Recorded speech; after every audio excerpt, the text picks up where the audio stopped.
সীমার বিয়ে হয়েছে আজ ৫ বছর।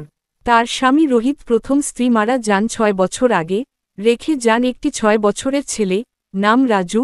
সীমা যখন এ বাড়িতে আসে তখন সে ভয় পেত, কেমন হবে এই নতুন সংসার। দেখো সীমা, আমার মা মরা ছেলেটাকে তুমি আপন করে নিও। তুমি চিন্তা করো না গো, আমি সব দেখে নেব। রাজুকে নিজের সন্তান মনে করে পালন করব। তারপর আর সবচেয়ে বড় চিন্তা ছিল রাজুকে নিয়ে। ছেলে ছোট হলেও সে তো জানে এটা তার সৎ মা। প্রথম দিকে রাজু সীমার দিকে তাকাত না, কিছু জিজ্ঞাসা করলে মা সীমা তারপর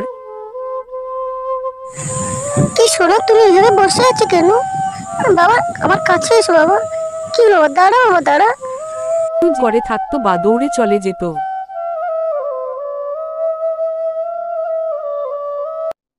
এইভাবে রাজু এক শূন্যতা নিয়ে ঘরের উঠানে গিয়ে বসে। রাজু ভাবতে থাকে যে সীমা তো তার মা না, এই মায়ের অভাব তার চোখের মধ্যে সারাক্ষণ ভেসে ওঠে।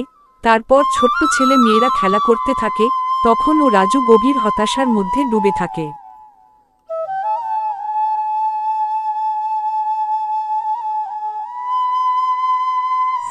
কি আবার তুমি একা এখানে বসে আছো কেন? ওদের সাথে যা খেলা করো। না আমার ভালো লাগছে না। কি রাজু দাদা, তুমি আমাদের সাথে খেলবে না? চলো না রাজু দাদা, খেলবে আমাদের। না আমি খেলবো না। তার বন্ধুরা খেলতে ডাকলে কিছু না বলে সেখান থেকে চলে যায়। তার পিছু পিছু সীমাও যেতে থাকে। রোহিত কাজ থেকে বাড়ি ফিরে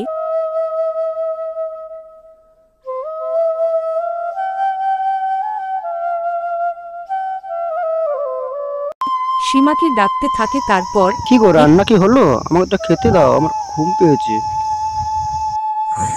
শোনো না, রাজু আমার কাছে আসছে না, কথা বলতে গেলে ছুটে পালাচ্ছে। আমি কি করি বলো?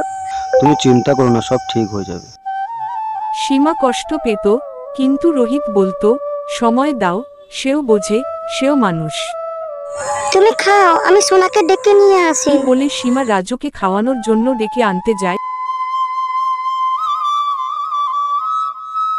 দেখা না পেয়ে সীমা ঘরে এসে কাজ করতে থাকে। তখন রাজু আসে। কি রাজু বাবা, তুমি ওবেলা এসে শুয়ে পড়লে কেন? কি হয়েছে?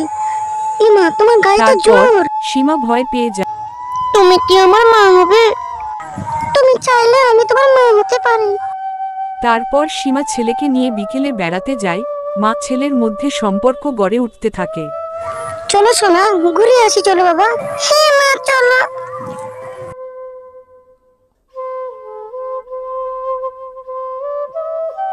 কিন্তু বছর দুয়েক পর সীমা এক কন্যা সন্তানের জন্ম দেয়।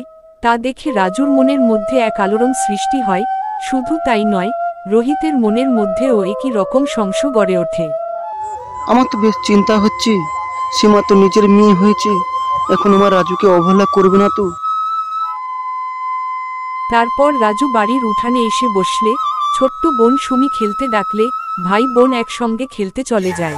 দাদা দাদা চলো না, আমরা দুজন খেলতে যাই। চল।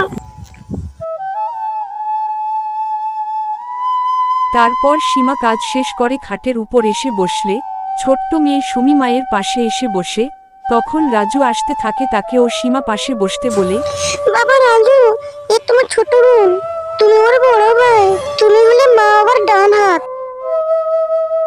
কিছু দিন পর সীমা তার ছেলে ও মেয়ের প্রতি ভালোবাসা দেখে রোহিতের ভুল ভেঙে যায়।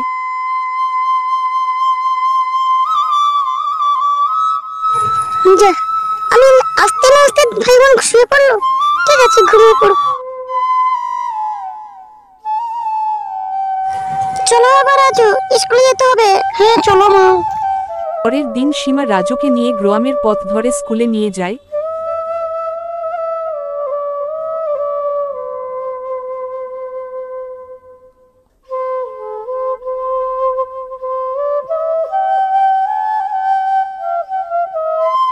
ক্লাসের রাজুর অস্বাভাবিক আচরণ দেখে প্রধান শিক্ষক ডেকে আনতে বলে।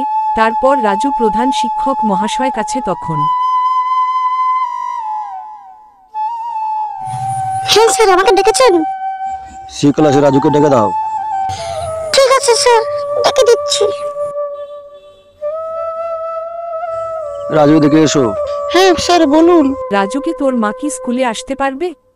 সে গম্ভীর মুখে বলল, আমার মা তো সব সময় ব্যস্ত, তবে আমার আরেক মা আছে, সেও আমার জন্য সব করে। আপনি ওনাকেই বলুন, তিনিই আমার মা। শিক্ষক অবাক হয়ে সেই কথাগুলো সীমাকে বললেন, আর সীমার চোখ ভরে এলো জলে। যে ভালোবাসা সে নিজ থেকে দিয়েছিল, আজ তারই স্বীকৃতি পাচ্ছে। সীমা জানে, সম্পর্ক রক্তের বন্ধনে নয়, ভালোবাসার স্পর্শে গড়ে ওঠে। সতীনের ছেলে হয়তো নিজের না, কিন্তু ভালোবাসা দিয়ে তাকেও নিজের করে নেওয়া যায়, এটাই তার জীবনের সবচেয়ে বড় জয়।